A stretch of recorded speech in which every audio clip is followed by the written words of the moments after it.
The Grand Council chamber floated in the heart of the spiral city of Lasara, a citadel suspended among the glittering rings of a dying star. It was a hall of mirrors, marble and crystalline spires reflecting thousands of voices, thousands of species, all assembled to speak in the language of diplomacy. On that day, a silence hung heavier than usual, a silence born of anticipation and unease. At the center, beneath the suspended holographic seal of the Council, stood Earth's delegation. They looked so small, so unassuming. Their pale blue world, barely a few centuries into interstellar travel, was nothing compared to the empires surrounding them. Worlds of 1 billion years of conquest, civilizations that had spanned the void while humans still burned wood to keep warm. And yet, every eye stalk, every tendril in the chamber was fixed upon them. Ambassador Kian Vale, tall but not towering, dressed in a simple black suit that seemed pitiful beside the regalia of jeweled mantles and ceremonial armor, stood with folded hands. His expression radiated calm, almost meekness. His words, when he finally spoke, were soft, melodic, and careful. Esteemed counselors, we come, as always, not to argue, not to impose, but to extend our hand in peace. A ripple of quiet amusement pulsed through the chamber. Peace. Humanity was always saying that word. As if it were their shield, their identity. As if they had nothing else to offer the stars. For decades now, Earth had sat among the Council's youngest members. They attended every gathering with courtesy, never challenging, never raising their voices. Their fleets were small and outdated, their trade minimal, their colonies almost laughably fragile compared to the industrial juggernauts of the galaxy. And yet, something about them had always been off. Counselor Yrwnen of the Varen Dominion shifted her serpentine coils uneasily. Her golden eyes narrowed at the human envoy. For years, she had pressed the Council to demand Earth disarm fully, to ban their fledgling fleets, to strip them of even the illusion of independence. But Earth never resisted, never complained, either. They only smiled, bowed, and agreed. Too agreeable. Ambassador Vale, croaked Counselor Thoric of the Kral Imperium, his armored mandibles clacking as he leaned forward, we have heard this speech before. Always peace. Always restraint. Yet your fleets patrol the edges of unclaimed sectors. Your scientists probe regions where they do not belong. Why does Earth seek to expand when you claim you desire nothing? A hush fell. The question lingered in the crystalline air like the edge of a blade. Vale only smiled. Because curiosity is in our nature. Surely, Counselor, you of all people know, exploration is not the same as conquest. Murmurs rose, layered in dozens of alien tongues. Some nodded in agreement. Others hissed in suspicion. The Council had long dismissed humanity as harmless dreamers, too sentimental, too fragile to ever pose a threat. But whispers traveled too. Stories. Rumors. Encounters in the void where human ships appeared out of nowhere, where pirates vanished after crossing Earth's borders, where strange debris fields lingered with no official explanation. Rumors of something Earth never admitted to owning, strength. Counselor Yrwnen's tongue flicked, tasting the tension. And if, she said slowly, her voice like velvet soaked in poison, the Council were to test this gentle nature of yours? If we were to demand that Earth surrender its fleets, its colonies, its weapons, would you comply? Or would we glimpse the true nature behind your mask? The air crystallized. Even the star beyond the chamber's great windows seemed to dim. Kian Vale did not flinch. He inclined his head politely, hands still folded. We would comply, as always. We are not conquerors, Counselor. We are not warriors. His gaze swept across the chamber, steady, unwavering. Humanity has suffered too many wars. We have no desire to bring war to others. It was a perfect answer. Gentle. Peaceful. Harmless. And yet, something in the stillness that followed was wrong. The chamber full of species, many who could smell lies, taste deception, feel microchanges in heartbeat and sweat, shifted uneasily. The humans radiated calm, but not weakness. Submission, but not fear. Their words were silk, but silk wrapped tightly enough to strangle. The council moved on, other matters filling the agenda, but the seed had been planted. And in the unspoken exchanges between the elder empires, suspicion grew like wildfire. Later, far from the chamber's grandeur, Earth's delegation walked the silver-lit corridors of Lysara. The city glowed with the hum of 1,000 alien cultures, but the humans walked as though it were nothing but a theater stage. Behind Kian Vale, young envoy Maya Heron whispered urgently, "Sir, they're pushing harder. Wirewinen knows something. Thoric too. How long can we keep this up?" Vale's footsteps did not falter. His hands remained clasped behind his back. "As long as we must. Until they force our hand." Maya's voice trembled. "And when they do?" For the first time all day, Vale's expression shifted. The mask of gentleness cracked, just slightly. His eyes, gray and cold as winter steel, reflected the corridor's light. Then, he murmured, "They will learn the truth." The truth was whispered already, though none could confirm it. The Kral Imperium claimed entire fleets of raiders vanished when they ventured near Sol. The Shiran conglomerate muttered of human colonies that showed no signs of attack, no wreckage, only empty silence, as if intruders had been erased cleanly, without a trace. But the council could not act on rumor. They could only watch, only prod. And Earth smiled, bowed, and continued its performance. That night, the chamber lay empty. Only the echo of voices lingered, like shadows etched in stone. The council did not know it yet, but the mask they so often mocked, the mask of Earth's gentleness, was fraying. Because Earth was not gentle. Earth was waiting. And when the day came, when the provocation grew too sharp and the mask finally shattered, the galaxy would remember this meeting as the calm before the storm, the day the council should have known. The day they should have realized. The council's decision was unanimous. That alone was rare enough to send tremors through the galaxy. Rarer still was the target of their resolve. Earth. For centuries, the Grand Council had managed disputes with words, sanctions, and trade restrictions. Rarely did they move against a member world directly.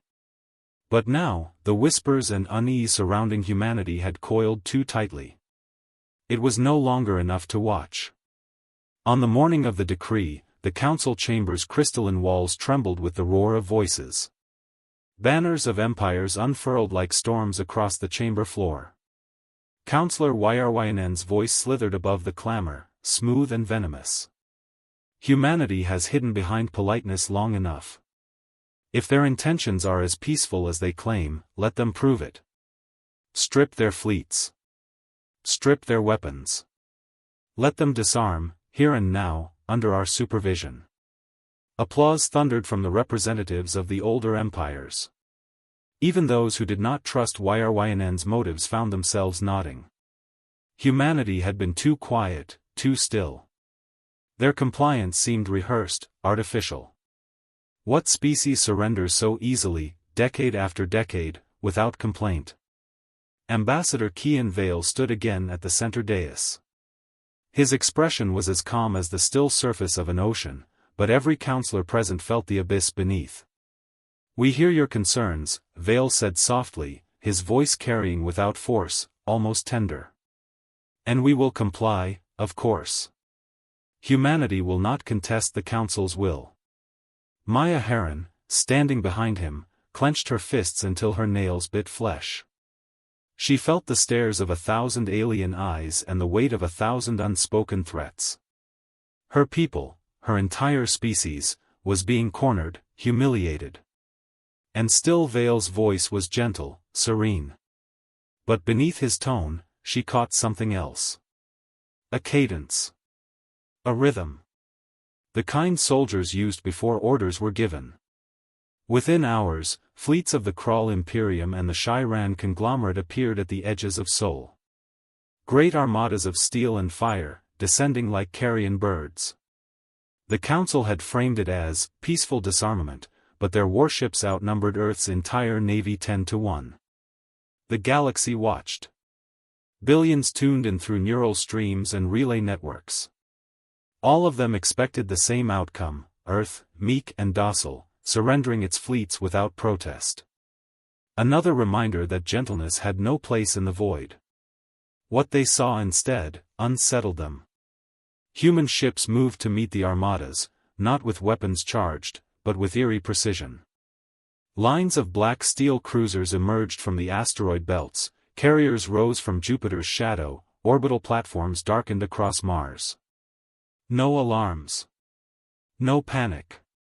Every ship, every pilot, every unit maneuvered into formation as if they had rehearsed this moment 1,000 times. Counselor Thoric, observing from the command decks of the Imperium fleet, felt a strange prickle across his armored carapace. Why are they so organized? Where is the chaos? His second clicked nervously. Perhaps, they trained for this? Trained for surrender? Neither spoke again. Back in Lasara, the council chamber was silent as they monitored the feeds. The humans' compliance had always seemed natural, effortless. Now, watching the eerie discipline of their fleets, many felt a flicker of doubt. Ambassador Vale stood as the transmissions played overhead. His hands remained folded, his posture unshaken. Counselor Yrwenen hissed. You are too prepared. This was no surprise to you. Vale's eyes, those calm, gray, fathomless eyes, lifted to hers. Preparation, he said, is not aggression. It was the kind of answer that gave nothing away. Yet it unsettled more than if he had shouted defiance. The disarmament began. Human ships, under the watching guns of the Council fleets, powered down their weapons, released their drones, and began transmitting deactivation codes. One by one, reactors dimmed, shields dropped. To the galaxy, it looked like submission. To those who were watching closely, it looked like theater. A frigate deactivated its plasma banks, yet its core hum never faltered. A cruiser opened its hangars and expelled rows of fighters, but those fighters moved with the precision of a blade, not the disarray of defeat. Everything about it felt staged. And then the first accident happened. A Shyran patrol ship drifted too close to Earth's orbital platforms. The humans had powered down their guns, but the platform's docking arms extended with mechanical speed, locking the patrol ship in place. A ripple of panic spread through the Shyran fleet. Weapons charged. Orders barked. Vale's voice came through the comms before blood was spilled. Release them. Now. The docking arms withdrew instantly. The Shyran ship fled back into formation, shaken but unharmed. It should have reassured the Council. Instead, it confirmed their fear. The humans were in control. Total control. Even in surrender. That night, in the private quarters of the delegation, Maya confronted Vale. Sir, how long can this charade hold? They're not blind. They see it. Her voice shook, though she tried to steady it. They're beginning to understand we've been lying all along. Vale looked out the window at Lasara's shining cityscape. His reflection in the glass was ghost-like, sharp-edged. Good, he said. Maya's breath caught. Good. He turned then, and for the first time, the mask of gentleness fell completely. His eyes were not calm oceans anymore, they were storms, raw and merciless. Do you think, he said, voice low, we came here century after century to play diplomats because we enjoyed it? Do you think we bent our heads because we were weak? No, Maya. We needed them to believe we were tame. We needed time. She felt her stomach twist. Time, for what? Vale's smile was cold, alien in its sharpness. For the day they demanded too much. For the day they forced us to stop pretending. As he spoke, alarms blared across the city. Council fleets reported anomalies in Sol. Power readings spiking from deactivated human ships. Movements that defied their surveillance. The galaxy had prodded Earth too long. The mask was fracturing. And in the darkness between stars, something vast and patient stirred awake. The alarm chimes across Sol were meant to frighten Earth into stillness. Instead, they were the sound of awakening. In the cold silence of space, the fleets of the Krull Imperium and the Shyran conglomerate floated with weapons charged, their shadows blotting out Earth's skies. To the galaxy's billions watching, it looked as though the moment of final submission had arrived. But then, the lights came on. Human ships that had powered down their reactors pulsed with life. Frigates that had gone dark lit up in synchronized waves, their hulls glowing with hidden circuits no alien sensors had ever catalogued. Orbital platforms rose from Earth's atmosphere, uncoiling structures that shimmered like steel serpents. And then the veil dropped. From behind the moon emerged ships the Council had never seen before, colossal vessels, black as the void itself, bristling with angular armor and weapon banks so vast they bent sensor arrays into static. They had been hidden in plain sight, shielded not by cloaks but by lies. The Council fleets scrambled, broadcasting frantic alerts. Unauthorized warships detected. Massive energy readings. Impossible, how long have they been building these? The answer came not in words, but in silence. Human ships moved into formation. Perfect lines. Perfect discipline. Not the ragged defense of a cornered world, but the iron symmetry of an empire that had trained for war since the day it discovered fire. Ambassador Vale's voice, carried across every channel, was calm. Too calm. For centuries, you asked us to be gentle. To be compliant. To bow. His voice was a whisper and a thunderclap, woven with something ancient, something terrible. We agreed. Because gentleness is a mask we wear well. The chamber of the council shook with uproar. Councillors shouted, some in fury, others in fear. Vale did not raise his voice, he didn't need to. But you demanded too much. You came to our skies with fleets and guns. You mistook patience for weakness. Now, you will see us as we are. And then, the first shot was fired. Not by Earth. The Krull Imperium, panicked by the sudden reveal, unleashed a plasma barrage at the nearest human warship. The galaxy watched, certain they would see the black vessel torn apart. Instead, the barrage vanished, absorbed into shimmering fields that rippled across the warship's hull like liquid mirrors. A heartbeat later, the ship's response lanced across the void. A single beam, clean and surgical. The Krull dreadnought that had fired ceased to exist. Not shattered. Not wrecked. Simply, erased. 1 billion tons of steel and fury reduced to dust in the time it takes to blink. Silence. Then chaos. The Shyran fleet broke formation, firing wildly. Earth's warships did not scatter, did not retreat.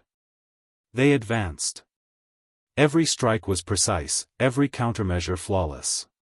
Council fleets, forged through millennia of conquest, found themselves dismantled in minutes by a species they had believed harmless. In the council chamber, pandemonium reigned. This is war. Thoric bellowed, his armored limbs trembling with rage. We must unite our fleets. It's too late. Wyrwenen hissed, her golden eyes wide, tongue tasting the fear in the air. You fools, don't you see? They were never weak. They've been preparing for this longer than we've existed. Ambassador Vale stood among them, untouched by the storm of voices.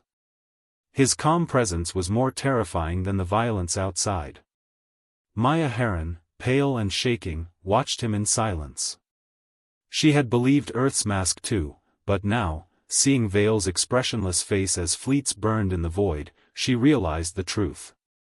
Humanity had always carried war in its marrow. Peace had only been an act, a play performed on the galactic stage. The curtain had fallen. In Sol's orbit, the slaughter ended as quickly as it had begun. A third of the Council fleets were gone. Another third fled into the dark, their transmissions full of panic and disbelief. Only a handful of ships remained, disabled and drifting. Earth's warships halted, holding formation like statues carved from the void. Not a single human voice cried victory. Not a single cheer echoed. It was silent, disciplined, inevitable. Vale's voice filled the networks again. Do not mistake this for conquest. If we wanted your empires, we would have taken them centuries ago. This is not ambition. This is not hunger. This is survival. The words sank into every mind, heavier than the wreckage that now orbited Earth. We asked for peace. We asked to be left alone. You refused. Now you know what humanity is when it stops pretending. The Council would remember that day for eternity. They would remember the eerie silence of human warships gliding through their fleets like executioners. They would remember the realization that the species they mocked as harmless dreamers were predators wearing masks. They would remember the cold certainty in Vale's voice, promising neither expansion nor mercy, only consequence. Earth did not invade. They did not seize new worlds. They did not enslave. They simply stood unmasked, their fleets burning like black suns across the void, daring anyone to test them again. Later, in the solitude of his chamber, Vale looked out across Lasara's skyline. Maya approached, her voice trembling. Was it necessary, to reveal it like this? He did not answer immediately. The city lights flickered in his reflection, painting his features in shards of fire and shadow. They forced the mask off, he said at last. Better they see the truth now than forget who we are later.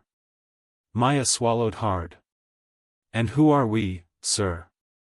For the first time, his eyes softened. A fraction. A sliver. We are human, Vale whispered. Gentleness was never our nature. It was our choice. He turned away, and the chamber fell silent once more. Outside, the galaxy trembled. Because the day had come when the Council realized the truth. Earth had never been gentle. They had only been faking. And the galaxy would never look at humanity the same way again.